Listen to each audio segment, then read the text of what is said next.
جی سعیدہ آپ کا کوئی سوال ہے؟ جی میرے خانم سے یہی ہے کہ ماشاءاللہ اللہ تعالیٰ نے انہیں کتنا علم، کتنی، جی سعیدہ جی میرے ابو ان کے بہت فین ہیں، وہ بیٹی کہہ کے اتنی یاد کرتے ہیں کہ مولا انہیں سلامت رکھے، مولا ان کا سایہ ہمارے سر پہ قائم رہے، اور ہمیں خصوصی یہ دعاؤں میں یاد رکھیں اور ہمارے گھر کے لیے خصوصی دعا کریں. بہت شکریہ، اللہ آپ کو سلامت رکھے. آپ سے بات کرنے کے لیے میرے خیال سے اب برادران سے یہ گزارش کیجیے گا کہ اگر تو کوئی سوال ہو تو کال ہمیں ٹرانسفر کریں، وائلا ہمیں پھر گفتگو کا موقع دیں. ناظرین آپ سے یہ درخواست کرنا چاہتے ہیں کہ آپ کو پتہ ہے کہ خانم کے پاس ٹائم بہت تھوڑا ہے، بہت قلیل عرصے کے لیے وہ یہاں پر آئی ہوئی ہے، تو اگر آپ کے پاس کوئی کوشچن ہے جو آپ ان سے مستفید ہونا چاہتے ہیں ان کے جواب سے، تو پلیز آپ کال کیجئے اور ان سے سوال پوچھیے تاکہ آپ کو وہ اپنی قیمتی جوابات سے جو ہے وہ نواز سکیں. جی اگر ایک کال اجازت ہے تو لیتے ہیں. ہلو السلام علیکم. وعلیکم السلام. جی کون صاحبہ کہاں سے؟ پاکستان سے میں بول رہی ہوں، مطلوب جان. السلام علیکم. وعلیکم السلام. جی آپ کا کیا سوال ہے خانم سے؟ خانم سے یہ سوال ہے کہ بی بی کا حق کھانے والوں پر لعنت بے شمار. بے شمار. آپ کا بہت شکریہ. جی خانم آپ. ہم کیا بات کر رہے تھے؟ ہم بات کر رہے تھے کہ اس سوسائٹی میں جہاں پر خواتین کے ساتھ عموماً جو ہے انجانے طور پہ یا جان بوجھ کر بھی جو ہے وہ ڈسکرمنیشن ہو جاتا ہے، تو اس سلسلے میں ہم بات کر رہے تھے. اور آپ اس کے لیے خاتون اپنی شخصیت کو پہچانوانا، اپنی شخصیت کا لوہا منوانا یہ انسان کے اپنے اختیار میں ہے، بجائے اس کے کہ ہم دوسروں کو مورد انتقاد قرار دیں یا ان پر کرٹیسائز کریں، تنقید کریں یا ان کے ظلم کے بارے میں بات کریں. ہمیں خود کو اتنا قابل بنانا چاہیے کہ ہماری قابلیت کا بہاؤ ان تمام مخالفتوں کو اپنے ساتھ لے جائے. تو ایسا ہونا چاہیے انسان کو.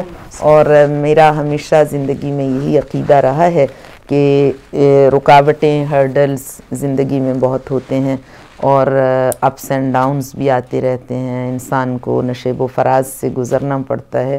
اسی کا نام زندگی ہے.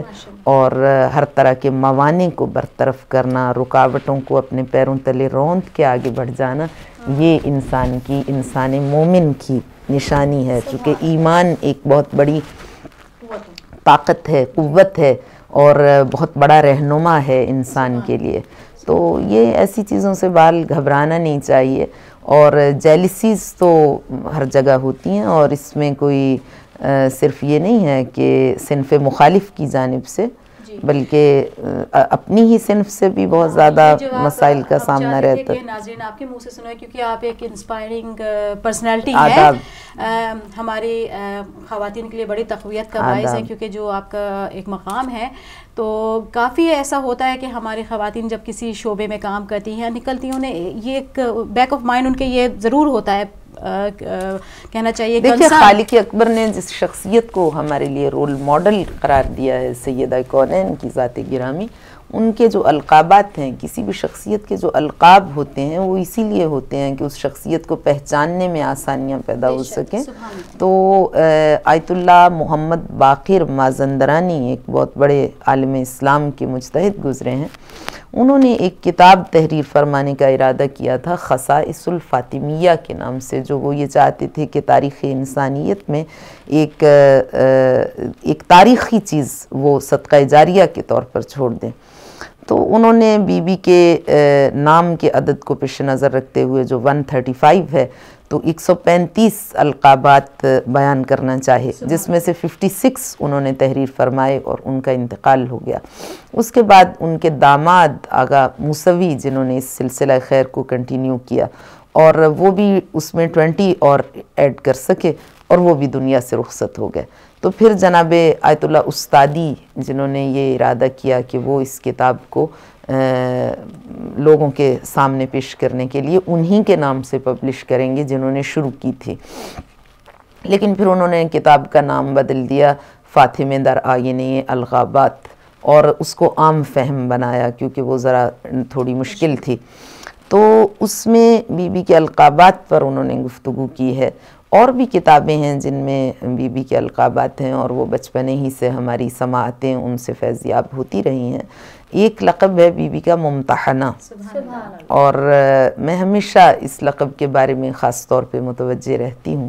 اے السلام علیکم یا ممتحنہ، امتحان کے قبل ان یخلق کے، اے وہ بی بی جس کا امتحان لیا گیا. معصومین نے کہا کہ بارگاہ سیدہ میں جاؤ تو ان کو اس انداز سے سلام پیش کرو. اس میں ایک بہت بڑی وزڈم ہے کہ ممتحنہ کہہ کے، یہ ہم سب کے لیے جو لوگ آزمائشوں میں زیادہ مبتلا ہیں، ویسے تو ہر انسان آزمائش میں ہے اور انسانی زندگی کا مزاج ہی آزمائش ہے، امتحان ہے، لیکن بعض لوگ محسوس بھی زیادہ کرتے ہیں کہ وہ آزمائش میں، اگرچہ قرآن نے تو کہا ہے کہ ہم انہیں بالشر والخیر بالحسنات والسیئات، ہم لوگوں کو ابتلاء و آزمائش میں مبتلا کرتے ہیں، وسائل کی بھرمار کے ذریعے سے بھی، ابنڈنس کے ذریعے سے، فراوانی کے ذریعے سے. سلیمان کو اقتدار دے کر آزماتے ہیں، ایوب سے لے کر آزماتے ہیں. تو ایسا نہیں ہوتا کہ اگر کسی کے پاس بہت زیادہ ویلتھ ہے، دولت ہے، وسائل ہیں، بہت اچھی، جی ہاں، اس کی بہت زیادہ ہو رہی ہے. اور یہ بھی نہیں ہے کہ اگر کسی کے پاس کچھ نہیں ہے تو ہم یہ کہیں کہ اسی کی آزمائش ہو رہی ہے، ہر ایک کی ہو رہی ہے. کسی کو وسائل عطا کر کے آزماتا ہے، کسی سے وسائل لے کے آزماتا ہے. تو یہ جو آل اطہار کے نام ہیں، دراصل یہ بھی ہماری تربیت کے لیے اور ہماری تعلیم و تربیت کے لیے، ہمیں سکھانے کے لیے کہ جو وجہ وجود کائنات ہے، فاطمہ کی ذات، ان کے بابا صاحب لولا کا لما خلقت الافلاک لما اسریا بی الی السماء. جب خالق اکبر نے مجھے شب معراج پر مدعو کیا تو مجھ سے یہ فرمایا تھا کہ لولا کا لما خلقت الافلاک، اے رسول اگر تو نہ ہوتا تو میں کائنات کو وجود عطا نہ کرتا. اور پھر فرمایا لولا علی لما خلقتک، اگر علی کو پیدا کرنا میری حکمت میں نہ ہوتا تو میں تجھے بھی پیدا نہ کرتا، اس لیے کہ وہ سلسلہ مکمل نہیں ہوتا جو خالق اکبر کے پیش نظر ہے، ہدف آفرینش جو مقصد حیات پیش نظر ہے کائنات انسانیت کا. اور پھر فرمایا لولا فاطمہ لما خلقتکما، اگر فاطمہ کو پیدا کرنا میرے پیش نظر نہ ہوتا تو میں تم دونوں ہی کو وجود عطا نہ کرتا.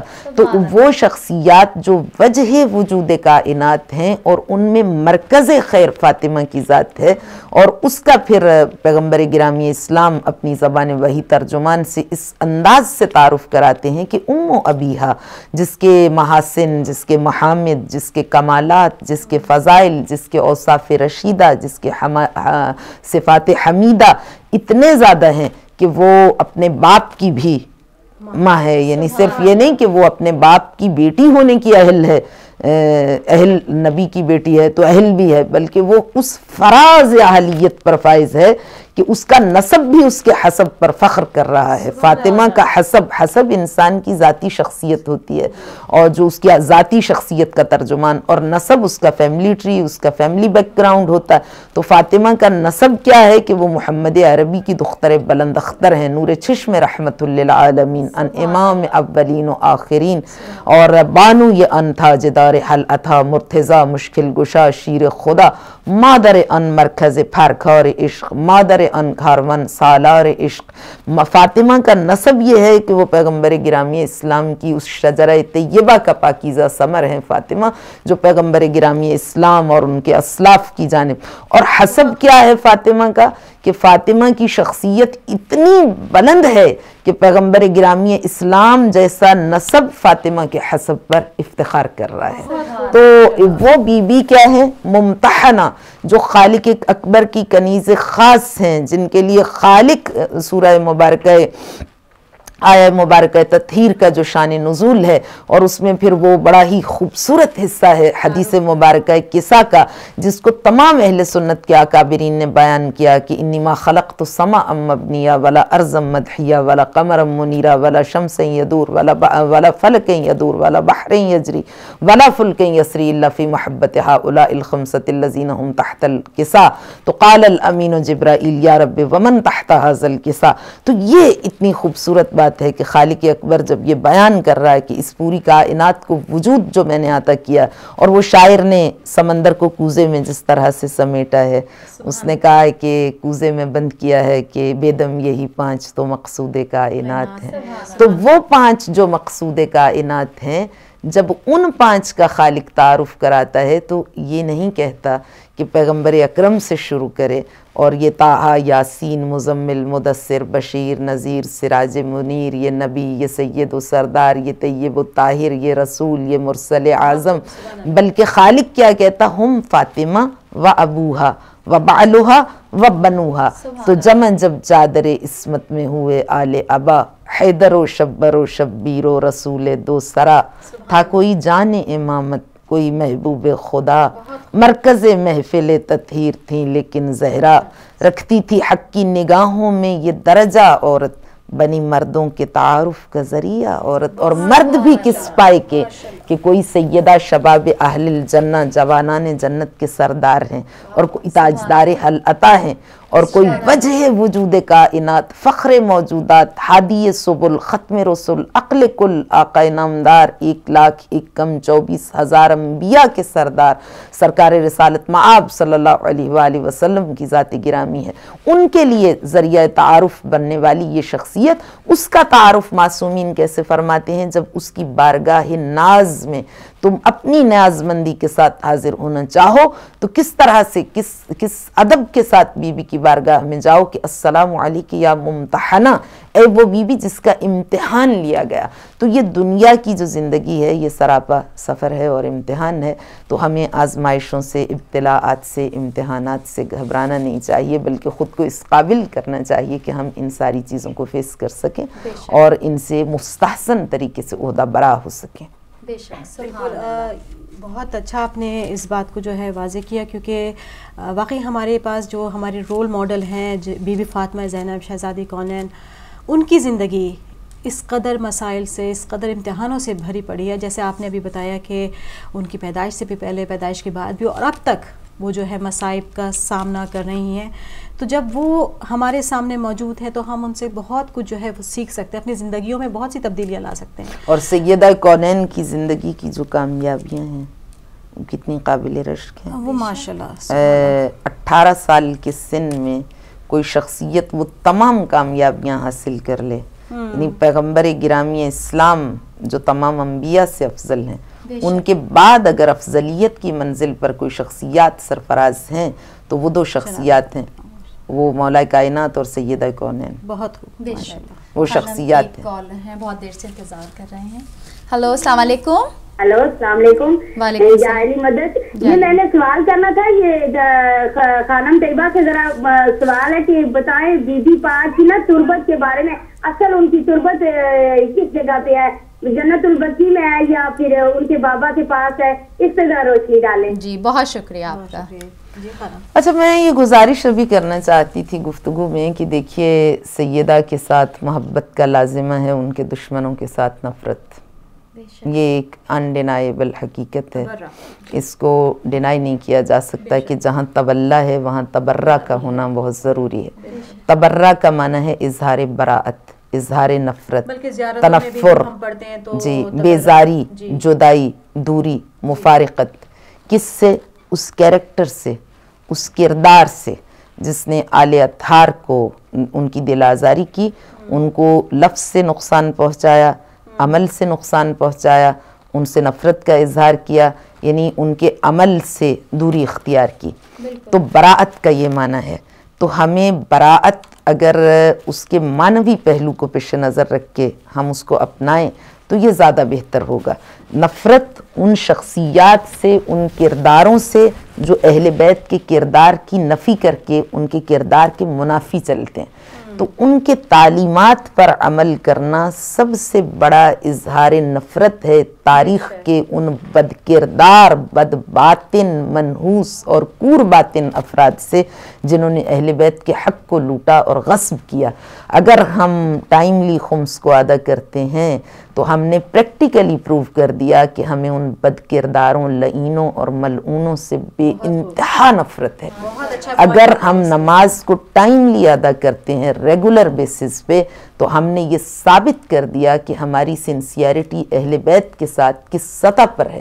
اگر ہم نے دوسروں کی برائی کرنا چھوڑ دیا اہل بیت کی محبت میں، بے شک آپ کا نفس آپ کو کتنا پرووک کر رہا ہو کہ آپ دوسرے کی برائی کریں اور واقعی وہ اس قابل ہو کہ وہ ناپسندیدہ شخص ہو اور اس نے آپ کی شخصیت کو، آپ کے سوشل سٹیٹس کو ڈیمیج کیا ہے، آپ کے بارے میں اس نے برے کلمات نازیبہ زبان سے نکالے ہیں، لیکن آپ صرف اہل بیت کی مرضی کو پیش نظر رکھتے ہوئے ان کی خوشنودی کو، کہ انہوں نے آپ کو جو ان کی جانب سے گائیڈنس ملتی ہے اس میں اس چیز کو قابل مذمت قرار دیا، تو آپ اپنے اندر پاکیزگیوں کو پیدا کریں اور پاکیزہ جذبے پیدا کریں، تو یہ سخت ترین اظہار نفرت ہوگا ان کرداروں کے ساتھ جنہوں نے اہل بیت کے تعلیمات پر عمل نہیں کیا.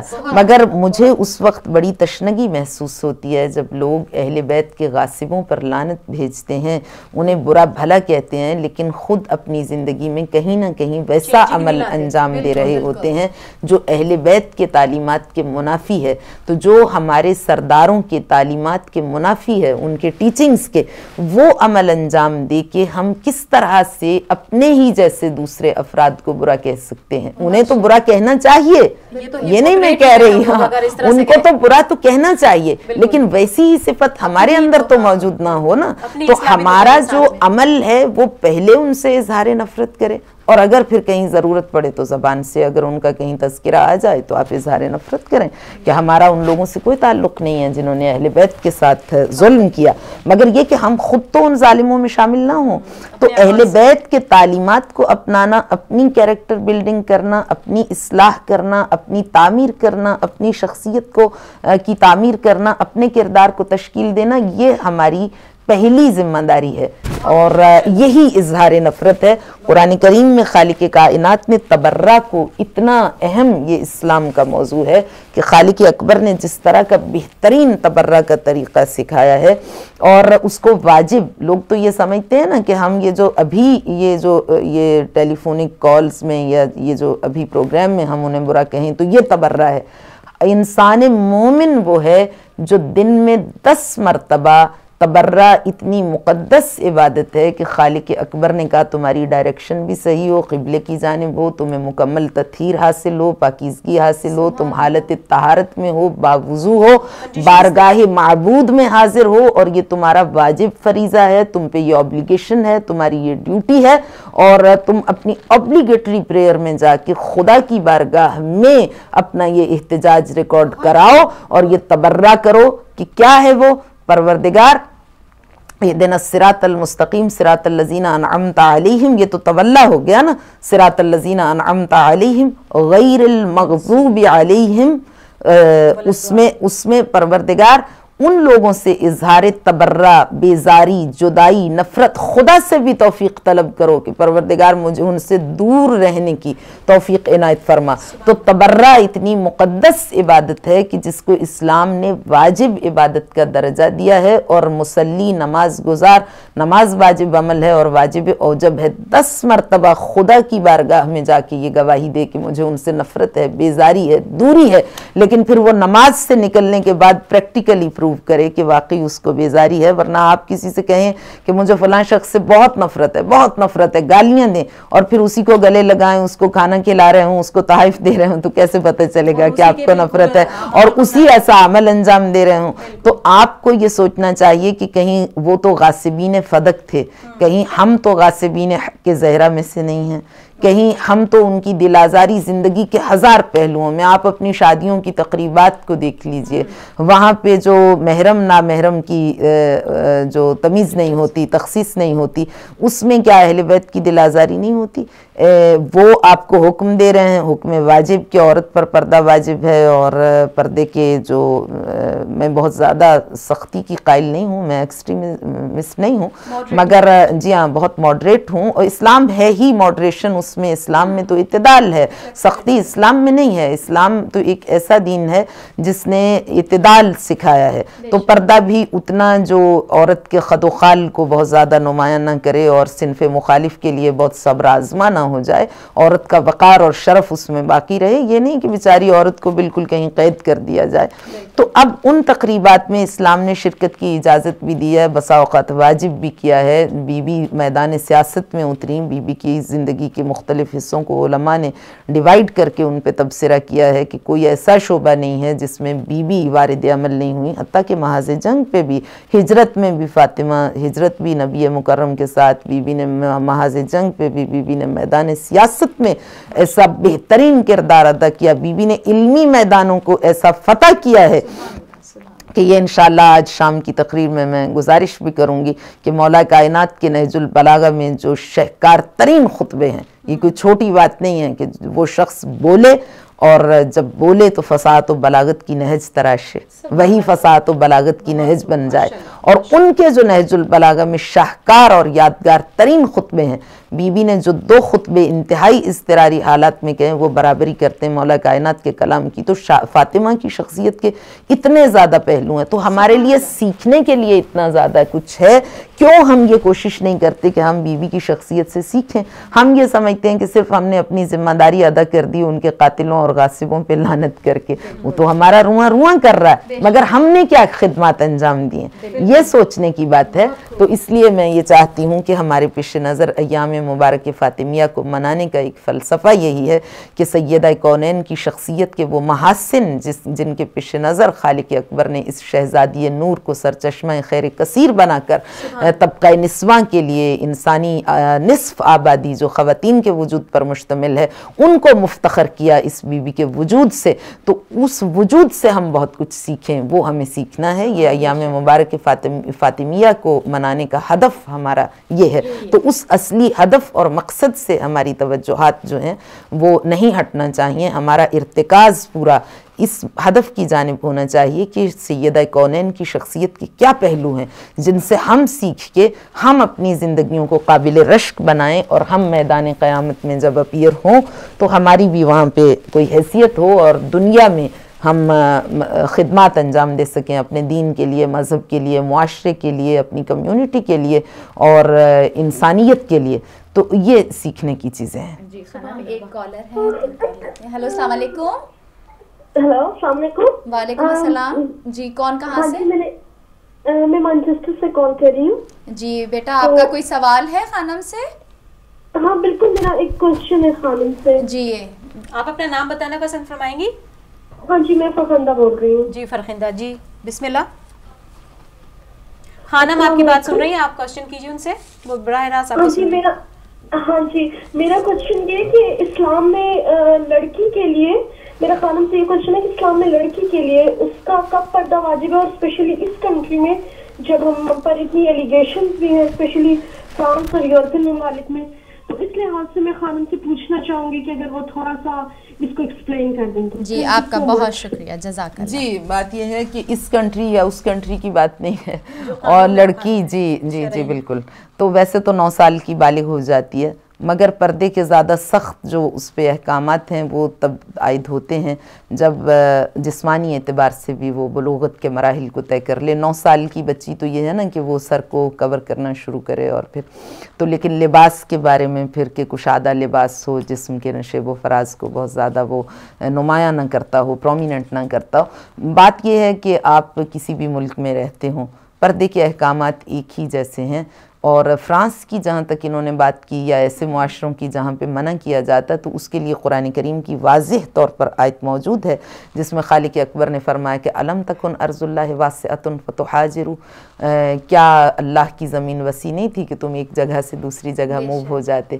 تو اگر آپ کو اسلامی احکامات بہت سخت نہیں ہیں, مگر اگر جتنے وہ ہیں ان کو پریکٹس کرنے میں کوئی ہرڈل آ رہی ہو, اور وہ معاشرہ یا وہ سوسائٹی یا وہ حکومت اس کے لیے رکاوٹ بن رہی ہو, تو پھر وہاں سے آپ کو ہجرت کر لینا یہ امر واجب ہے قرآن کریم کی نگاہ میں. تو اگر کوئی مشکل نہیں ہے اور پردے کو بہت آسان بھی بنایا جا سکتا ہے, چونکہ کورنگ ہے, آپ کی بالوں کو کور کرنا ہے, لباس ایسا کشادہ پہن لیں, اس میں کلر کی کوئی اسلام کی جانب سے کوئی خاص رنگ نہیں بتایا گیا, کوئی خاص پردہ اس میں نہیں کہ آپ کون سی چیز پہنیں یا اوڑھیں تو وہ پردہ ہوگا. جو بھی آپ کو مناسب لگے، جو آپ کے انسانی خاتون ہونے کے اعتبار سے شرف کو باقی رکھے، وہ صحیح ہے. جی بالکل. خانم ایک سوال میرے ذہن میں آیا کہ ماشاءاللہ آپ بہت ہی معروف شخصیت ہیں اور ہر وقت بزی بھی رہتی ہیں، تو آپ اپنے بچوں کو کس طرح سے ٹائم دیتی ہیں، کس طرح مینیج کرتی ہیں آپ اپنے گھر کو؟ میرا سارا ٹائم بچوں ہی کے لیے ہوتا ہے.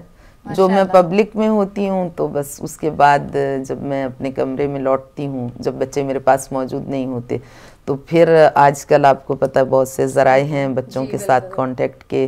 اسکائپ پر ہوتی ہوں میں، ٹیلی فون پہ ہوتی ہوں، اور ماما اور بچوں سے تعلق میں رہتی ہوں. ابھی تو کچھ عرصے سے بچے میرے ساتھ ہی امریکہ میں مقیم تھے جب سے میں پاکستان سے موو ہوئی ہوں پچھلے تقریباً 2 سال سے. لیکن یہ کہ ٹریولنگ میں بھی ابھی 2-3 ٹرپس میں میرے ساتھ تھے، اور اب اس بار میرے ساتھ نہیں ہیں، تو میں رابطے میں ہوں مسلسل ان کے شب و روز سے، ان کی مصروفیات سے لمحہ بلمحہ باخبر رہتی ہوں. ماشاءاللہ سے، کیونکہ آپ کی جو لائف اسٹائل ہے، آپ لیکچرز کے لیے، مجالس کے لیے آپ ہر وقت ٹریولنگ میں بھی رہتی ہیں، آپ کا مطالعہ بھی جو ہے اس کے بھی بڑے ٹائمنگ ہوتے ہیں، اور ماشاءاللہ سے اتنا اچھا آپ کا حافظہ ہے کہ جو کچھ آپ پڑھتی ہیں وہ آپ کے ذہن کے کمپیوٹر میں فوراً فٹ ہو جاتا ہے. اس ایک تو یہ خدا داد صلاحیت بھی ہے، کچھ آپ کی اپنی بھی محنت ہے، اور کچھ ہو سکتا ہے آپ بچپن میں آپ کی والدہ نے کچھ بادام وغیرہ کافی آپ کو کھلائے ہیں کہ ماشاءاللہ آپ کا بہت میرے جو والد تھے ان کی میموری بہت شارپ تھی، اور ہم نے تھوڑا سا ان سے انہیرٹ کیا ہے، بہت زیادہ نہیں. ان کا تو میریکل تھا، ایک حافظہ ان کا اتنا بہترین تھا. آپ کو بھی ماشاءاللہ میریکل ہے کہ پورے نہج البلاغہ کے فوٹوجینک میموری تھی ان کی، لیکن ہم نے تھوڑا سا ان سے انہیرٹ کیا ہے.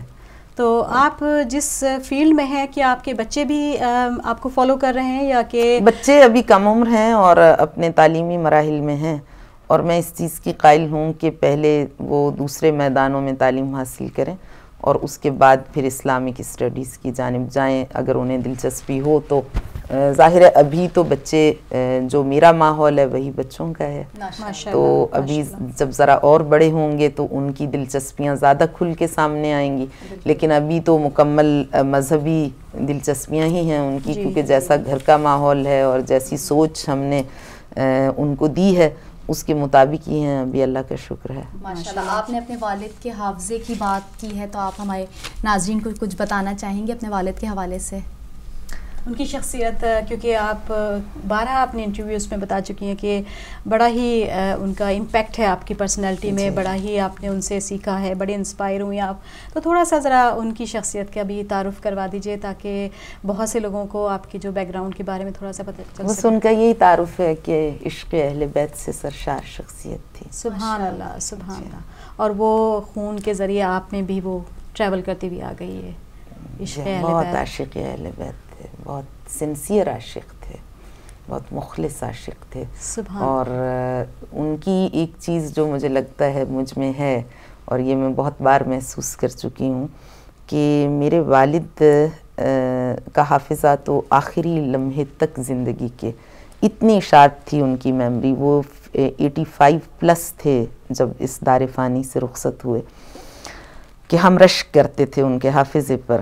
تو لیکن ان کی یہ چیز میں نے ہمیشہ نوٹس کی کہ انہیں دنیا بھر کے شعراء کا مختلف زبانوں میں، اور زبان و بیان پر بڑا ان کا عبور تھا، بڑی توجہ رہتی تھی ان کی. ایون وہ پنجابی میں بھی بات کرتے تھے تو ان کے الفاظ کا انتخاب اور چناؤ اتنا خوبصورت ہوتا تھا کہ سماعتیں ان کی آواز سے جدا ہونا پسند نہیں کرتی تھیں.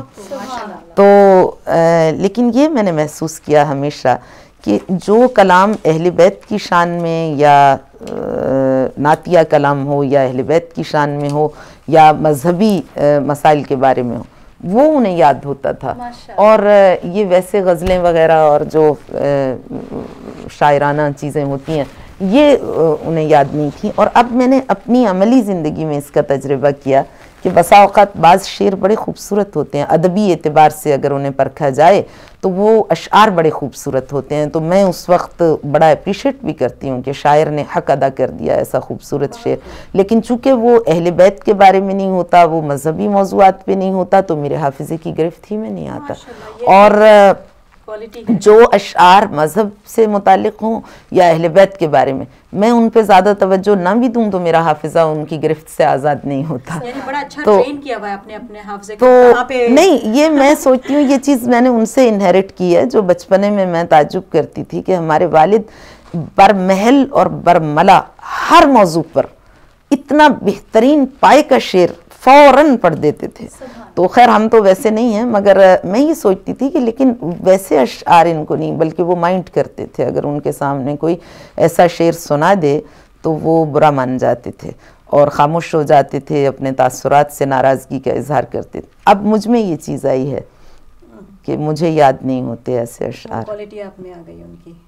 اچھا سسٹر خانم, ایک ہماری ایک سسٹر تھی, انہوں نے کال کی تھی اور میرے خیال سے ان کا ایک سوال جو ہے وہ تشنا رہ گیا تھا. جو انہوں نے, ہماری ایک سسٹر تھی مسرت, انہوں نے پوچھا کہ آپ یہ بتائیے کہ کیونکہ آپ اتنے ممالک میں جو ہے ٹریول کرتی رہتی ہیں اور لوگوں سے ملتی ہیں, آپ کو یہاں کی اور باہر کی جو خواتین ہیں کیا فرق محسوس ہوتا ہے, یا کس طرح سے اگر آپ کو لگتا ہے کوئی کمی ہے تو اس کو کس طریقے سے ڈیولپ کی جائے؟ کوئی آپ کو اپنے دیکھیے ہیومن سائیکی تو ہر جگہ ایک جیسی ہوتی ہے, انسانی نفسیات میں تو کوئی فرق نہیں ہے, لیکن رہن سہن, طرز بود و باش اور معاشرے جو ہیں ان کی وجہ سے تھوڑا سا فرق دکھائی دیتا ہے. کیونکہ آپ تو ماشاءاللہ کافی اچھی طریقے سے لوگوں کو جج کر پاتی ہوں گی کہ کس ماحول میں کہاں پر کس طرح کی جو ہے ان میں کہنا چاہیے امپروومنٹ آ رہی ہے یا اس میں ان میں تو. لیکن مذہبی حوالوں سے خواتین کو دیکھا جائے تو باہر کے ممالک میں بعض جگہ پر مجھے زیادہ بہتر دکھائی دیتی ہیں پاکستان کی نسبت, کیونکہ پاکستان میں لوگ تھوڑے سے کیئرلیس ہو جاتے ہیں کہ ہم اسلامی معاشرے میں رہتے ہیں.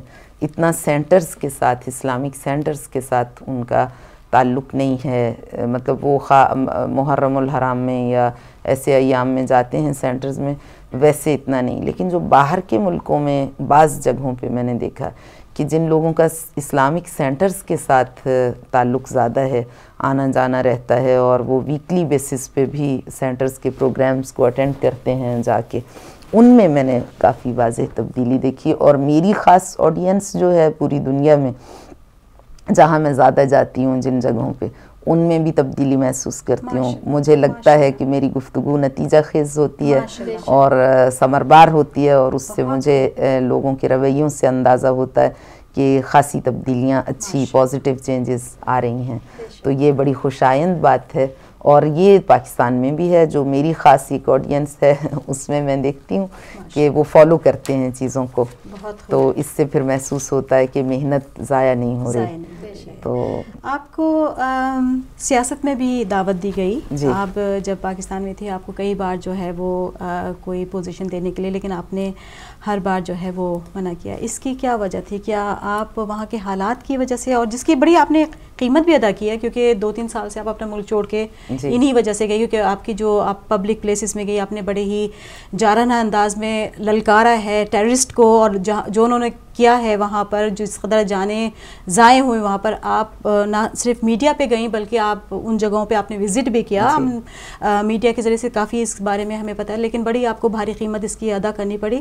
تو کیا یہ وجہ تھی جس کی وجہ سے آپ نے پاکستان کی سیاست میں کوئی حصہ نہیں لیا؟ نہیں, وہ اصل میں تو بات یہ تھی کہ اچھا جو میں پاکستان سے موو بھی ہوئی وہ تو آپ کو معلوم ہی ہے کہ اغوا کی جو مسائل تھے نا ان سے, اغوا کی وجہ سے, ورنہ قاتلانہ حملے تو مجھ پہ, مرڈر اٹیمپٹس تو پہلے بھی ہوتی رہے. اب جو میں نے سیاست کو ڈینائی کیا تھا, پہلے مجھے پارلیمنٹ کی ممبرشپ آفر ہوئی تھی مشرف صاحب کے ابتدائی دور میں جب انہوں نے الیکشن کرائی تھی, اور ٹیکنوکریٹس کی سیٹ, پھر مجھے فیڈرل منسٹرشپ آفر ہوئی, پھر مختلف اوقات میں پھر مختلف پارٹیز تو ابھی تک بھی کانٹیکٹ کرتی رہتی ہیں.